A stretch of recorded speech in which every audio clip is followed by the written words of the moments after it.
రత్నాకర్ మా ఉన్నాడా? ఓ చికెన్ అన్న మటన్ అన్న తెచ్చుకుందాం అంటే ఇంట్లోకి వెళ్ళి బయటికి వెళ్తలేడు.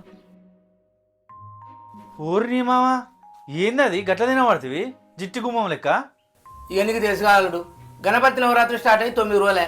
నిన్ననే ఆ దేవుడు నిమజ్జనం అయిండు. ఈ 10 రోజులు ఆడన్న ప్రసాదం వీడన్న ప్రసాదం ఆడిడ తినేసరికి నోరంతా సప్పబడిపోయింది. ఇంట్లోకి వచ్చి మంచినీళ్ళు తాగుతానా, ఏమో గుమ్మగుమ్మ వాసన వస్తుందని ఇంట్లోకి పోయినా. నా బిడ్డట 40 రుచుల నుంచి చేపల పచ్చడి ఆర్డర్ పెట్టిందట. ఇక వేసుకున్న కలిపిన దంచుతానా. దా నువ్వు కూడా ఒక బుక్క తింది రావే. నీకే నవరాత్రులు కానీ నాకు నవరాత్రులు కాదా? నా నోరు సప్పవలేదమ్మా.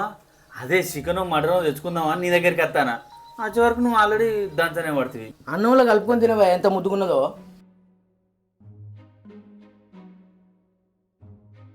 మస్తున్నది మా ఏడికెళ్ళి తెచ్చిలాంటివి.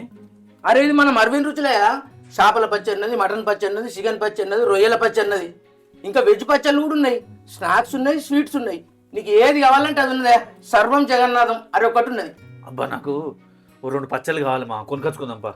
అరే కొనుకొచ్చుకున్నాడు కాదే, వాళ్ళలో నెంబర్ ఉంటుంది 9589581133కి. వాట్సాప్లో హాయ్ అని మెసేజ్ పెట్టు, నీకు మెనూ లిస్ట్ వస్తుంది, దేనికి ఏ ధర అన్నది కూడా వస్తుంది. ఇట్లా మనం పంపించుతానే వాళ్ళు పంపిస్తారా? కాతం నువ్వు పైసలు పెట్టిందంటే 1/2 కిలో కావాలంటే 1/2 కిలో, అరకిలో కావాలంటే అరకిలో, కిలో కావాలంటే కిలో.